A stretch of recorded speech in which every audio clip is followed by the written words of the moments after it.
Please welcome to the stage Representative Joe Kennedy III.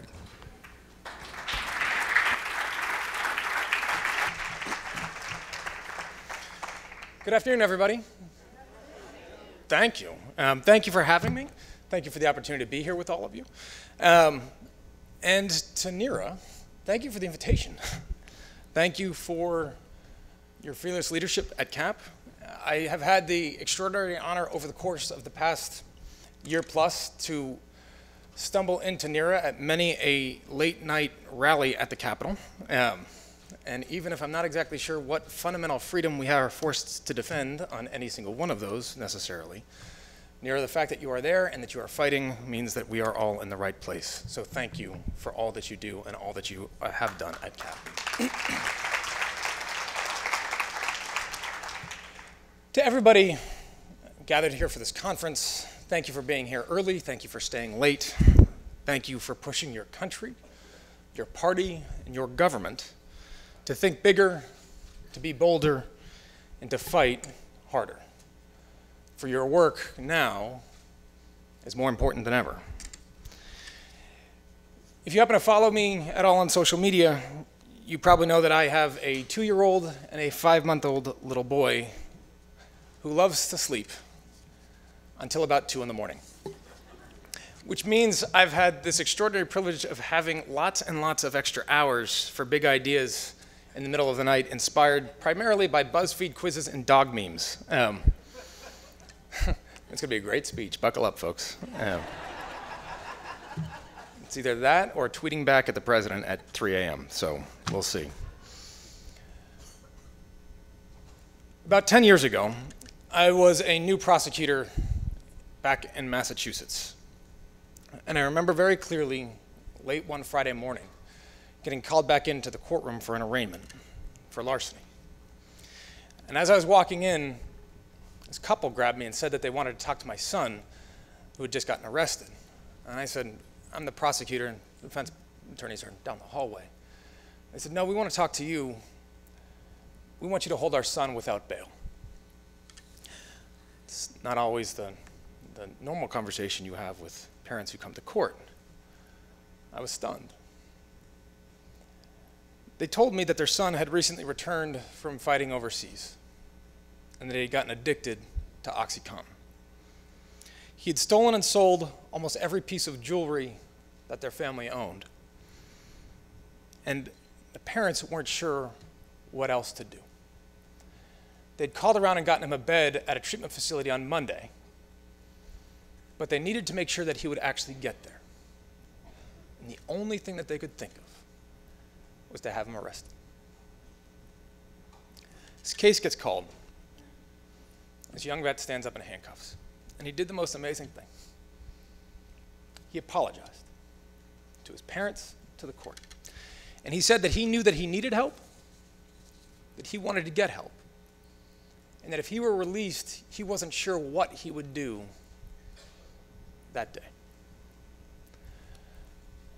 I'd been on the job for a couple of months, but it was crystal clear to me that that case was not about criminal justice. It was about illness. And it was about a country that allows illness to become a crime.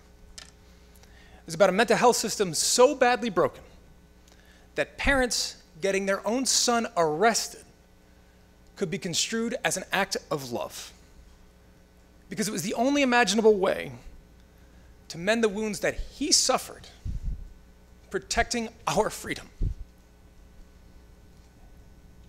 And we call that healthcare in our country. About 2 years ago, a young mom came into my congressional office in Massachusetts.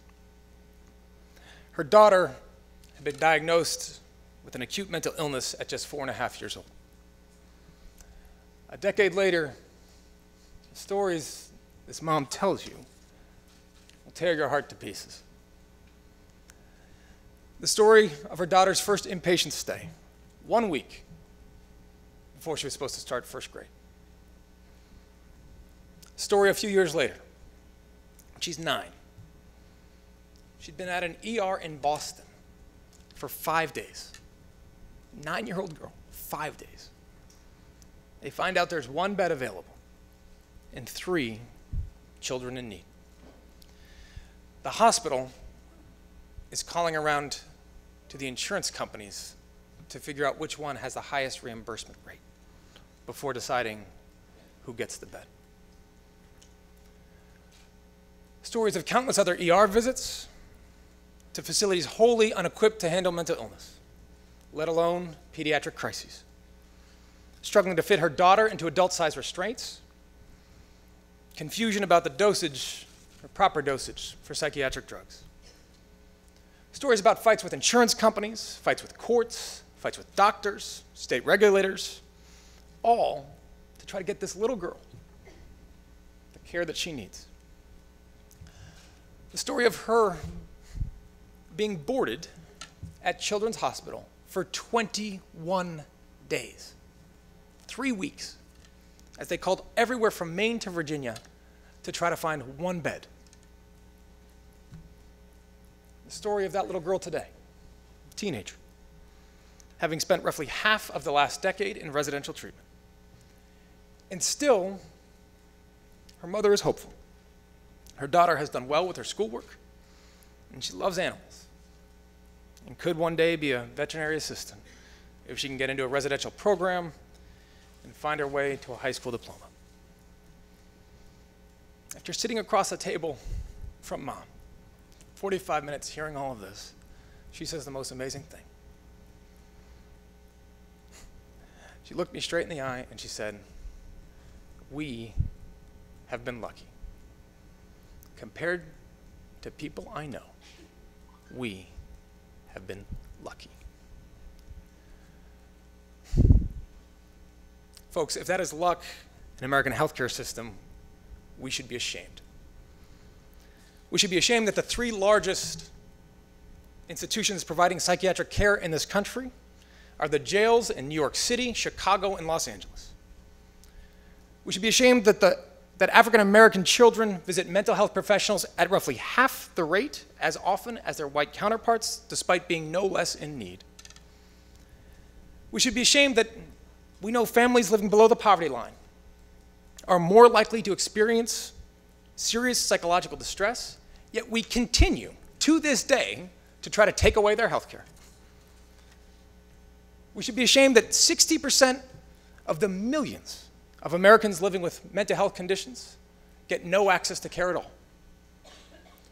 We should be ashamed that at every turn, on every level, and in every single way, our country fails to treat mental illness and substance use disorder as equally worthy of our care. It is no secret that we are at a defining moment in American healthcare. And what I ask of the powerful voices that are gathered at these tables is that you use your own platforms to help remedy this profound injustice. Because our fight for universal health care is for a mother with stage 4 breast cancer and a daughter with schizophrenia. It's for young men with sickle cell anemia and for a grandfather with depression. It is for anyone that is aching, that is hurting, that is broken or ill, whether their wounds are ones you can see or the ones we can't. And let's be clear about one thing, very clear. That veteran and that little girl, they were left behind long before Donald Trump came into office. He is certainly not helping. But he did not write those stories either. Our country did. For generations, we have underinvested or outright ignored mental illness. Today, 55% of the counties in our country do not have a single practicing psychiatrist, psychologist, or social worker. 4 in 5 children in need of mental health treatment get none at all. Behavioral health care is 4 to 6 times more likely to be provided out of network than physical care, and thus far more costly. And we're paying for it deeply. In our courts, in our schools, in our hospitals, in our jobs. And lives lost, and families left to weather unimaginable storms with no one at their back. So it is time for our country to defend those battling any behavioral health disorder. Not because it is an economic imperative, although it is, and not because it is part of a long, long overdue criminal justice reform package, although it is that too, but because we should have been standing beside our neighbors a long, long time ago already. It starts with a fight for universal health care. We have to ensure that every single American can find access to a doctor's door when they need it, period.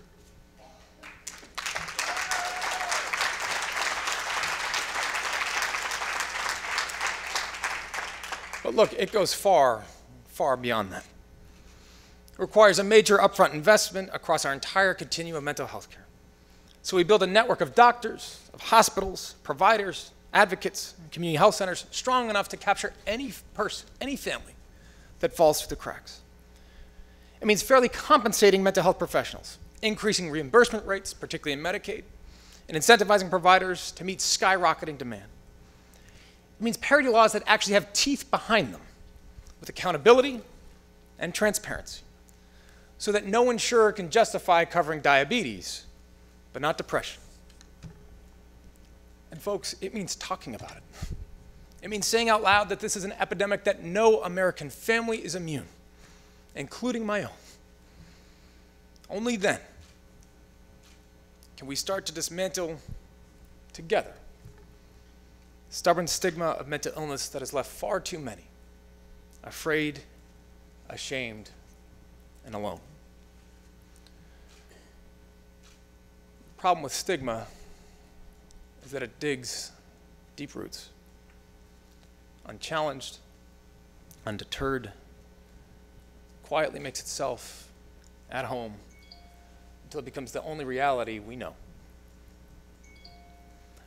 Our country's stigma against mental illness isn't personal, it isn't intimate, and it isn't small. It's systemic.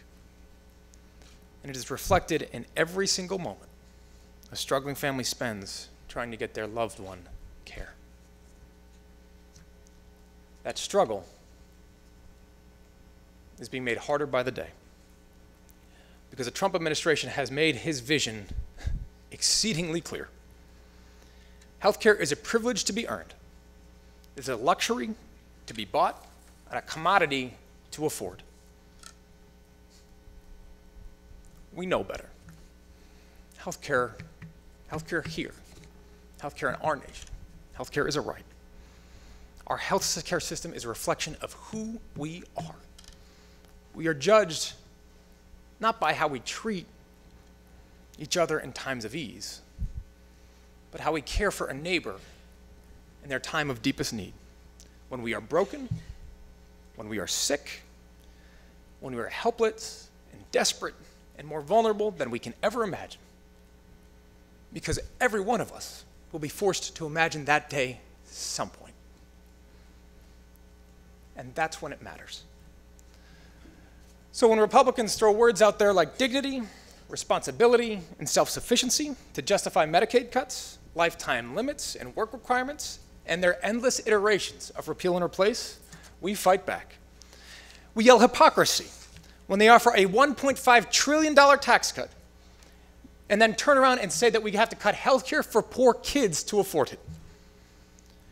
We call their bluff when they hold press conferences about the opioid epidemic and then take a hatchet to Medicaid, the single largest payer for mental behavioral health and substance use disorder in this nation. We seize the opportunity of this moment, the chance for our party to powerfully present a contrast, a unified value statement to the American people, that truly universal health care is available for anyone that calls our country home. And yes, we will debate how we get there. from buy-ins to public options to single payer to Medicare Extra. But we will not lose sight of the end goal for every single citizen in our country.